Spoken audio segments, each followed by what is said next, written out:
భక్తులారా, ఈ సృష్టిలో తిరిగి రానిది ఏదైనా ఉంది అంటే అది కేవలం గడిచిన కాలం మాత్రమే. మనలో చాలామంది ఏదో ఒక సందర్భంలో అయ్యో ఆ రోజు ఆ పని చేసి ఉంటే బాగుండేది, అనవసరంగా సమయాన్ని వృధా చేశాను అని బాధపడుతూ ఉంటారు. రేపు చేద్దాంలే అనే బద్ధకం మీ జీవితాన్ని చీకట్లోకి నెట్టేస్తోంది. కాలం యొక్క ప్రాముఖ్యతను తెలుసుకోకపోతే అదృష్టం మీ తలుపు తట్టినా మీరు గుర్తించలేరు. సమయం విలువపై సాక్షాత్తు ఆ జగన్నాథుడు శ్రీకృష్ణ పరమాత్మ అందించిన అత్యున్నతమైన హెచ్చరిక ఏమిటో, దాని వెనుక ఉన్న ఆంతర్యం ఏమిటో తెలుసుకోవడం మీ జీవిత గమనాన్నే మార్చేస్తుంది. ఈ ఆధ్యాత్మిక రహస్యం మీకు పూర్తిగా అర్థం కావాలన్నా, ఆ దైవానుగ్రహం మీకు దక్కాలన్నా, మీ మనసులోని అలజడి తగ్గి ప్రశాంతత లభించాలన్నా ఈ అద్భుతమైన వివరణను ఎక్కడా ఆపకుండా చివరి వరకు చూడండి. అప్పుడే ఆ మాధవుడి బోధనలోని అసలు శక్తి మీ ఆత్మకు చేరుతుంది. ద్వారకా నగరంలోని ఆ సువర్ణ రాజప్రాసాదం సూర్యకాంతితో దేదీప్యమానంగా వెలిగిపోతోంది. ఆ ప్రకాశవంతమైన వాతావరణంలో గాలిలో మల్లెపూల పరిమళం వ్యాపించి ఉంది. పక్షుల కిలకిల రావాలు మనసును ప్రశాంతపరుస్తున్నాయి. ఆ దివ్యమైన ప్రాంగణంలో శ్రీకృష్ణ పరమాత్మ ఒక రత్నఖచితమైన ఆసనంపై కూర్చుని చిరునవ్వుతో ప్రకృతిని గమనిస్తున్నారు. ఆయన ముఖం కోటి సూర్యుల తేజస్సుతో వెలిగిపోతోంది. ఆ సమయంలో ఒక యువకుడు ఎంతో ఆవేదనతో కళ్లలో నీళ్లతో కృష్ణుడి వద్దకు వచ్చాడు. ఆ యువకుడి పేరు ధర్మదత్తుడు. అతను ఎంతో ప్రతిభావంతుడు. కాని తన జీవితంలో సాధించాల్సినవి ఏవీ సాధించలేకపోయానని నిరంతరం ఏదో ఒక సాకుతో పనులను వాయిదా వేస్తూ కాలం గడిపేశానని కుమిలిపోతున్నాడు. కృష్ణుడి పాదాలకు నమస్కరించి, స్వామీ, నా జీవితం వృధా అయిపోయింది. మంచి అవకాశాలు వచ్చినా వాటిని సద్వినియోగం చేసుకోలేకపోయాను. ఇప్పుడు చూస్తే వయసు మళ్లిపోతోంది, బాధ్యతలు పెరుగుతున్నాయి. గడిచిన కాలాన్ని మళ్లీ వెనక్కి తెచ్చుకోలేనా? నా తప్పును సరిదిద్దుకునే మార్గం లేదా అని దీనంగా అడిగాడు. శ్రీకృష్ణుడు ఆ యువకుడిని దయతో చూస్తూ తన చేతిలోని మురళిని పక్కన పెట్టి ఇలా అన్నాడు, నాయనా ధర్మదత్తా, ఈ విశ్వంలో ప్రతిదీ తిరిగి వస్తుంది. సూర్యుడు అస్తమించి మళ్లీ ఉదయిస్తాడు. చెట్టు నుండి రాలిన ఆకు స్థానంలో కొత్త చిగురు వస్తుంది. సముద్రపు అలలు వెనక్కి వెళ్లి మళ్లీ ముందుకు వస్తాయి. కాని ఒక్క కాలం మాత్రం వెనక్కి వెళ్తే మళ్లీ తిరిగి రాదు. ఈ క్షణం నువ్వు మాట్లాడుతున్న ఈ మాట కూడా గడిచిపోయిన కాలమే. కాలం అనేది ఒక ప్రవాహం వంటిది. ప్రవహించే నదిలో నువ్వు ఒకే నీటిని రెండోసారి తాకలేవు. ఎందుకంటే ఆ నీరు ఎప్పుడో ముందుకు వెళ్లిపోయింది. మనిషి తన జీవితంలో చేసే అతిపెద్ద పొరపాటు ఏమిటంటే తన దగ్గర ఇంకా చాలా సమయం ఉందని భ్రమపడటం. రేపు అనేది ఒక మాయ, అది ఎప్పటికీ రాదు. మన దగ్గర ఉన్నది కేవలం నేడు మరియు ఈ క్షణం మాత్రమే. కృష్ణుడి మాటలు వింటుంటే ధర్మదత్తుడికి తన లోపల ఏదో కొత్త వెలుగు కలుగుతున్నట్లు అనిపించింది. పరమాత్మ కొనసాగిస్తూ, చూడు ధర్మదత్త, ఈ సృష్టిలో ప్రతి అణువు తన పనిని సకాలంలో నిర్వర్తిస్తోంది. సూర్యుడు ఒక్క నిమిషం ఆలస్యంగా ఉదయిస్తే ఏమవుతుందో ఊహించు.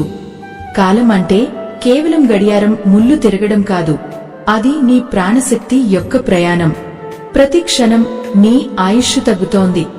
నువ్వు వాయిదా వేస్తున్న ప్రతి పని నీ సఫలతకు ఒక అడ్డుగోడలా మారుతోంది. రేపు చేద్దాం అనుకునే వ్యక్తికి ఆ రేపు ఎప్పటికీ రాదు.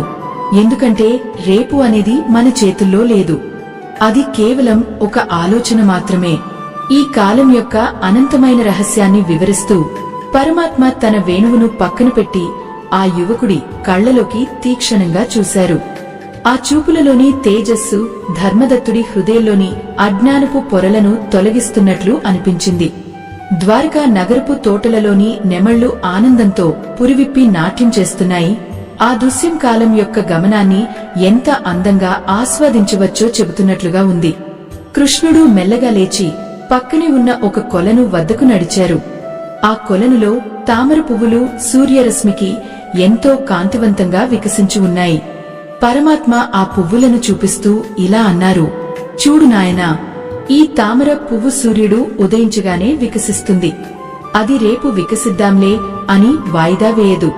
అలా చేస్తే అది సూర్యకాంతిని కోల్పోవడమే కాకుండా తన సౌందర్యాన్ని లోకానికి పంచే అవకాశాన్ని కూడా కోల్పోతుంది. మనిషి కూడా అంతే. తన కర్తవ్యాన్ని రేపటికి వాయిదా వేసిన ప్రతిసారి తన జీవితంలోని ఒక అద్భుతమైన అవకాశాన్ని శాశ్వతంగా కోల్పోతున్నాడు. ధర్మదత్తుడు తలదించుకుని, కాని స్వామీ, నేను సరైన సమయం కోసం వేచి చూశాను. నా దగ్గర అన్ని వనరులు ఉన్నప్పుడు, అన్ని అనుకూలతలు ఉన్నప్పుడే గొప్ప పని మొదలుపెట్టాలి అనుకున్నాను. అది తప్పా అని అడిగాడు. అప్పుడు ఆ జగన్నాటక సూత్రధారి గంభీరంగా నవ్వి, ధర్మదత్తా, ఈ ప్రపంచంలో సరైన సమయం అనేది ఎక్కడా బయట దొరకదు. నువ్వు ఏ క్షణంలోనైతే కార్యోన్ముఖుడవు అవుతావో ఆ క్షణమే అత్యంత పవిత్రమైన ముహూర్తం అవుతుంది. గతం ఒక కలలోని జ్ఞాపకం, భవిష్యత్తు ఒక అందని తీరం. నీ చేతుల్లో ఉన్న ఈ వర్తమానమే పరమ సత్యం. గడిచిపోయిన కాలాన్ని గురించి చింతించడం వల్ల నీ శక్తిని కాకుండా నీ దగ్గర మిగిలి ఉన్న కాలాన్ని కూడా వృధా చేస్తున్నావు. భయం, బద్ధకం అనేవి కాలానికి శత్రువులు. బద్ధకస్తుడు రేపు రేపు అంటూ తన సమాధిని తానే తవ్వుకుంటాడు. భయపడేవాడు సమయం లేదని పరుగెత్తుతూ గమ్యాన్ని మర్చిపోతాడు. కాని ధైర్యవంతుడు ఈ క్షణాన్ని పట్టుకుని చరిత్రను సృష్టిస్తాడు అని బోధించారు. ఆ మాటలు వింటుంటే ధర్మదత్తుడికి తన అంతరాత్మలో ఒక కొత్త చైతన్యం వెల్లువెత్తింది. కృష్ణుడు ఆ యువకుడి భుజంపై చేయి వేసి ప్రాసాదపు పైభాగం నుండి కనిపిస్తున్న జనజీవనాన్ని చూపించారు. అక్కడ ప్రజలు తమ పనులలో నిమగ్నమే ఉన్నారు. శిల్పులు రాళ్లను మలుస్తున్నారు, రైతులు పొలాల్లో శ్రమిస్తున్నారు, వ్యాపారులు తమ వాణిజ్యంలో నిమగ్నమే ఉన్నారు. వారందరినీ చూపిస్తూ కృష్ణుడు ఇలా అన్నారు, నాయనా, కాలం అనేది ఒక ఆగని రథచక్రం. ఆ చక్రంపై నిలబడాలంటే నువ్వు కూడా కదలాలి. నువ్వు ఒక్క క్షణం ఆగిపోయినా ఆ చక్రం నిన్ను వెనక్కి నెట్టేస్తుంది. చాలామంది యువకులు తమకు ఇంకా వయసు ఉంది కదా అని కాలక్షేపం చేస్తారు. కాని మృత్యువు ఎప్పుడు వస్తుందో ఎవరికీ తెలియదు. అందుకే ప్రతి క్షణాన్ని చివరి క్షణంగా భావించి నీ బాధ్యతను నువ్వు నెరవేర్చాలి. నీ ప్రతి ఆలోచన ఒక విత్తనం వంటిది. దానిని కాలం అనే భూమిలో ఇప్పుడే నాటితేనే భవిష్యత్తులో అది ఒక మహావృక్షమే నీకు నీడను, ఫలాలను అందిస్తుంది. కాలం వృధా చేయడం అంటే నిన్ను నువ్వు హతమార్చుకోవడమే. ఎందుకంటే నీ జీవితం అంటేనే కాలపు సముదాయం. ధర్మదత్తుడికి ఇప్పుడు అర్థమవుతోంది. తను గడిచిన కాలాన్ని తలుచుకుని ఏడవడం వల్ల ఉపయోగం లేదని, ఇప్పటికైనా మేల్కొనాలని గ్రహించాడు. కృష్ణుడి దేహం నుండి వెలువడుతున్న ఆ దివ్యమైన కాంతి చుట్టుపక్కల వాతావరణాన్ని మరింత మంగళప్రదంగా మార్చేసింది. ఆ ప్రకాశంలో ధర్మదత్తుడికి తన లక్ష్యం స్పష్టంగా కనిపించసాగింది. పరమాత్మ మళ్లీ ఇలా అన్నారు, కాలం ఎవరికోసం ఆగదు, ఎవరికీ తలవంచదు. నువ్వు కాలానికి గౌరవం ఇస్తే కాలం నిన్ను లోకానికి పరిచయం చేస్తుంది. నువ్వు కాలాన్ని అవమానిస్తే అది నిన్ను కాలగర్భంలో కలిపేస్తుంది. ఇప్పటివరకు జరిగిన దాని గురించి ఆలోచించుకు. ఈ క్షణం నువ్వు తీసుకునే దృఢ సంకల్పమే నీ కొత్త జీవితానికి పునాది. రేపు అనేది ఒక భ్రమ, నేడు అనేది ఒక వరం. ఈ వరాన్ని సద్వినియోగం చేసుకో. నీవు చేయవలసిన పనిని ఇప్పుడే ఈ స్థానంలోనే ప్రారంభించు. కృష్ణుడి ఈ అమృత వాక్కులు ధర్మదత్తుడి మనస్సులోని చీకటిని పూర్తిగా ప్రద్రోలాయి. ఆ క్షణంలో ఆ యువకుడికి తన జీవితంలోని ప్రతి నిమిషం ఒక అమూల్యమైన రత్నంలా కనిపించడం మొదలైంది. ఆ రత్నాలను ఎలా భద్రపరుచుకోవాలో, ఎలా సద్వినియోగం చేసుకోవాలో పరమాత్మ వివరించడం ప్రారంభించారు. ఆ సమయాన పడమటి సూర్యుని కిరణాలు ద్వారకా నగర సోధాలపై పడి అంతా బంగారు వర్ణంతో మెరిసిపోతోంది. ఆ ప్రకాశం కేవలం వెలుపల మాత్రమే కాదు, కృష్ణుడి మాటల ద్వారా ధర్మదత్తుడి హృదయంలో కూడా ఒక దివ్యమైన వెలుగును ప్రసరిస్తోంది. శ్రీకృష్ణుడు తన గంభీరమైన స్వరంతో ఇలా అన్నారు, నాయనా ధర్మదత్తా, మనిషికి కాలం పట్ల ఉన్న అశ్రద్ధే అతని పతనానికి మొదటి మెట్టు. నువ్వు రేపు చేద్దాం అనుకునే పనులు నీ చుట్టూ ఒక అదృశ్య బంధనాన్ని సృష్టిస్తాయి. ఆ బంధనమే నీ ప్రగతిని అడ్డుకుంటుంది. ఒక చిన్న ఉదాహరణ చెబుతాను విను. ఒక మహారాజు ఉండేవాడు.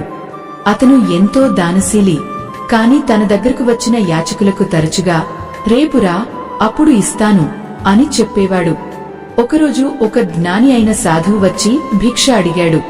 రాజు తన అలవాటు ప్రకారం, మహాత్మా, ఈరోజు పని ఒత్తిడి ఎక్కువగా ఉంది, రేపు రాండి, మీకు అడిగింది ఇస్తాను అన్నాడు. అప్పుడు ఆ సాధువు గట్టిగా నవ్వి, మహారాజా, రేపటి వరకు నువ్వు జీవించి ఉంటావని, రేపటి వరకు నీ దగ్గర ఈ సంపద ఉంటుందని నీకు అంత నమ్మకం ఎలా కలిగింది? కాలం నీ స్వాధీనంలో ఉందా అని అడిగాడు. ఆ ఒక్క మాటతో రాజు కళ్ళు తెరుచుకున్నాయి. అతను వెంటనే తన తప్పు తెలుసుకుని ఆ క్షణమే దాన ధర్మాలు చేశాడు. కాలం అనేది పరమాత్మ స్వరూపం. అందుకే నేను కాలోస్మి, అంటే నేనే కాలాన్ని అని భగవద్గీతలో అర్జునుడికి వివరించాను. కాలాన్ని ఎదిరించడం లేదా బంధించడం ఎవరికీ సాధ్యం కాదు, కాని కాలాన్ని గౌరవించడం ద్వారా విజయాన్ని అందుకోవడం సాధ్యమవుతుంది. నేటి యువతరం తరచుగా ఒక పెద్ద పొరపాటు చేస్తోంది. అనవసరమైన వినోదాలకు, వ్యర్థమైన చర్చలకు కాలాన్ని వెచ్చిస్తూ అసలైన కర్తవ్యాన్ని విస్మరిస్తున్నారు. కాలం గడిచిపోయిన తర్వాత వచ్చే జ్ఞానం కేవలం ఒక పాఠంగా మిగిలిపోతుంది తప్ప అది పోగొట్టుకున్న అవకాశాన్ని తిరిగి ఇవ్వదు. భక్తులారా, ఈ అమూల్యమైన ఆధ్యాత్మిక రహస్యాలను మీరు మీ అంతరాత్మతో గ్రహిస్తున్నారని ఆశిస్తున్నాను. ఈ జ్ఞానకాంతి మీ జీవితంలోకి పరిపూర్ణంగా ప్రసరించాలంటే ఈ దివ్య సందేశాన్ని మీ మనసులో పదిలంగా భద్రపరుచుకోండి. మా ఈ నిరంతర ఆధ్యాత్మిక ప్రయాణంలో మీరు కూడా భాగస్వాములు కావాలనుకుంటే మీ స్పందనను మాకు తెలియజేయండి. తద్వారా ఈ ధర్మ ప్రచారం మరింత ముందుకు సాగుతుంది. చూడు ధర్మదత్త, గడియారంలోని సెకన్ల ముల్లు ఎప్పుడైనా ఆగుతుందా?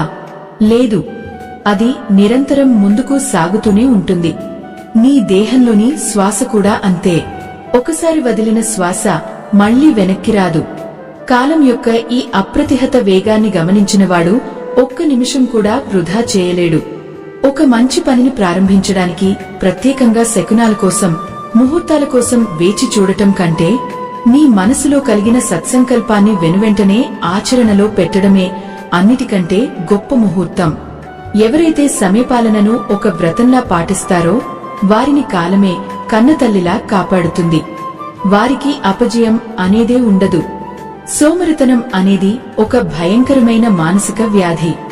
అది నీ కాలాన్ని దొంగిలించడమే కాకుండా నీలోని సృజనాత్మకతను కూడా చంపేస్తుంది. నీ కలలను కాల్చివేస్తుంది. అందుకే బద్ధకాన్ని వదిలి నీ జీవితంలో ఒక గొప్ప లక్ష్యాన్ని ఇప్పుడే నిర్దేశించుకో. ఆ లక్ష్య సాధనలో గడిచే ప్రతి క్షణాన్ని ఒక మెట్టుగా మార్చుకో. అప్పుడు చూడు, నువ్వు అనుకున్న గమ్యం నీ దగ్గరకు ఎలా పరిగెత్తుకుంటూ వస్తుందో. ప్రకృతిని గమనించిన ఆయన, ప్రవహించే నది ఎప్పుడూ ఒకచోట ఆగిపోదు. అది నిరంతరం సముద్రాన్ని చేరుకోవాలనే తపనతో ముందుకు సాగుతూనే ఉంటుంది. మార్గంలో ఎన్ని అడ్డంకులు ఎదురైనా రాళ్లను చీల్చుకుని మరీ ప్రవహిస్తుంది. నీవు కూడా ఆ నదిలాగే ఉండాలి. కాలం అనే ప్రవాహంలో నీవు కూడా లక్ష్యం వైపు సాగిపోవాలి. ఆగిపోయిన నీరు ఎలాగైతే కలుషితం అవుతుందో, ఆగిపోయిన జీవితం కూడా అలాగే వ్యర్థమవుతుంది. నీ దగ్గర ఉన్న ఈరోజు, ఈ నిమిషం నీకు లభించిన ఒక గొప్ప అవకాశం. దీనిని ఎలా వాడుకుంటావు అన్నదే నీ భవిష్యత్తును నిర్ణయిస్తుంది. నువ్వు విత్తిన విత్తనమే రేపు వృక్షం అవుతుంది. ఈరోజు నువ్వు కాలం అనే భూమిలో శ్రమ అనే విత్తనాన్ని నాటితే రేపు అది నీకు విజయమనే తీపి ఫలాన్ని అందిస్తుంది. లేదంటే కేవలం పశ్చాత్తాపం అనే ఎడారిలో మిగిలిపోతావు. కృష్ణుడి మాటలు వింటున్న ధర్మదత్తుడి ముఖంలో ఒక వింతైన తేజస్సు కనిపిస్తోంది. అతనిలో ఉన్న నిరాశ తొలగిపోయి ఏదో సాధించాలనే పట్టుదల పెరుగుతోంది. ఆ సుందరమైన ఉద్యానవనంలో వికసించిన పువ్వులు కూడా కృష్ణుడి బోధనలకు తలలుపుతున్నట్లుగా ఉన్నాయి. ద్వారకా నగరపు అంచుల వద్ద సముద్రపు అలల ధ్వని మెల్లగా వినిపిస్తోంది. అది కాలం యొక్క నిరంతర గమనాన్ని గుర్తుచేస్తోంది. శ్రీకృష్ణ పరమాత్మ తన కమల దళాల వంటి కళ్లతో ధర్మదత్తుడిని చూస్తూ ఇలా అన్నారు, నాయనా, చాలామంది తమ జీవితంలో ఎందుకు ఓడిపోతారో తెలుసా? వారు గతాన్ని తలుచుకుంటూ కూర్చుంటారు లేదా భవిష్యత్తు గురించి అతిగా కలలు కంటారు. కాని ఈ రెండింటికి వారధి వంటి వర్తమానాన్ని మాత్రం విస్మరిస్తారు. గతం ఒక మృతదేహం వంటిది. దానిని ఎంత తవ్వినా ప్రాణం రాదు. భవిష్యత్తు ఒక గర్భస్థ శిశువు వంటిది. అది ఎలా ఉంటుందో ఇప్పుడే చెప్పలేం. కాని వర్తమానం నీ చేతిలో ఉన్న పసిపాప వంటిది. దానిని నువ్వు ఎలా పెంచితే నీ జీవితం అలా మారుతుంది. అందుకే గడిచిన కాలాన్ని తలుచుకుని కన్నీరు మున్నీరు కావడం మానేయాలి. ఆ కన్నీరు నీ దృష్టిని మసకబారుస్తుంది. తద్వారా నీ ముందున్న అవకాశాలను నువ్వు చూడలేవు. పరమాత్మ మాటలలోని గాంభీర్యం ధర్మదత్తుడి హృదయంలో ఒక కొత్త ధైర్యాన్ని నింపింది. శ్రీకృష్ణుడు కొనసాగిస్తూ, నాయనా, కాలం అనేది ఒక గొప్ప గురువు. అది మనకు పాఠాలు నేర్పుతుంది కాని పరీక్షలు మాత్రం ముందే పెట్టదు. ఎవరైతే సమయాన్ని గౌరవిస్తారో వారికి కాలమే దాసోహమంటుంది. నువ్వు ఏ పనినైనా వాయిదా వేస్తున్నావంటే నీకు నీమీద నమ్మకం లేదని అర్థం. లేదా ఆ పని పట్ల నీకు సరైన గౌరవం లేదని అర్థం. నిజమైన వీరుడు యుద్ధరంగంలో శత్రువు కోసం వేచి చూడడు. శత్రువు రాకముందే తన అస్త్రశస్త్రాలను సిద్ధం చేసుకుంటాడు. అలాగే జీవితం అనే యుద్ధంలో విజయం సాధించాలంటే నువ్వు నీ కాలాన్ని ఆయుధంగా మార్చుకోవాలి. ఒక్కో క్షణం ఒక్కో అమ్ము వంటిది. దానిని లక్ష్యం వైపు గురి చూసి వదలాలి. గురి తప్పిన అమ్ము తిరిగి రాదు. వృధా చేసిన సమయం మళ్లీ దొరకదు. ఇప్పుడే, ఈ క్షణమే నీ ప్రయాణాన్ని మొదలుపెట్టు. నీ వెనుక నేను ఉన్నాను అనే నమ్మకంతో అడుగు ముందుకు వేయి. ఆ సమయంలో ఉద్యానవనంలోని ఒక నెమలి తన పించాన్ని విప్పి కృష్ణుడి ముందు నాట్యం చేయడం ప్రారంభించింది. ఆ దృశ్యాన్ని చూపిస్తూ కృష్ణుడు ఇలా అన్నారు, చూడు ధర్మదత్తా, ఈ నెమలి రేపు మేఘాలు వస్తాయి కదా అని ఇవాళ నాట్యం చేయడం ఆపదు. అది ఈ క్షణంలోని ఆనందాన్ని అనుభవిస్తోంది. నువ్వు కూడా అలాగే నీ కర్తవ్యాన్ని ఆనందంగా తక్షణమే స్వీకరించు. నీలో ఉన్న శక్తి అపారమైనది. కాని అది కాలం అనే చట్రంలో ఉన్నప్పుడు మాత్రమే పనిచేస్తుంది. సమయం దాటిపోయిన తర్వాత ఎంత శక్తి ఉన్నా అది బూడిదలో పోసిన పన్నీరు వంటిదే అవుతుంది. నీకు లభించిన ఈ మానవ జన్మ ఎన్నో జన్మల పుణ్యఫలం. దీనిని కేవలం ఆలోచనలతో, వాయిదాలతో వృధా చేయకు. ప్రతి సూర్యోదయం నీకు ఒక కొత్త అవకాశాన్ని ఇస్తుంది. ఆ అవకాశాన్ని అందిపుచ్చుకుని నీ జీవితాన్ని ఒక కావ్యంలా మలుచుకో. ఇతరులకు ఆదర్శంగా నిలువు.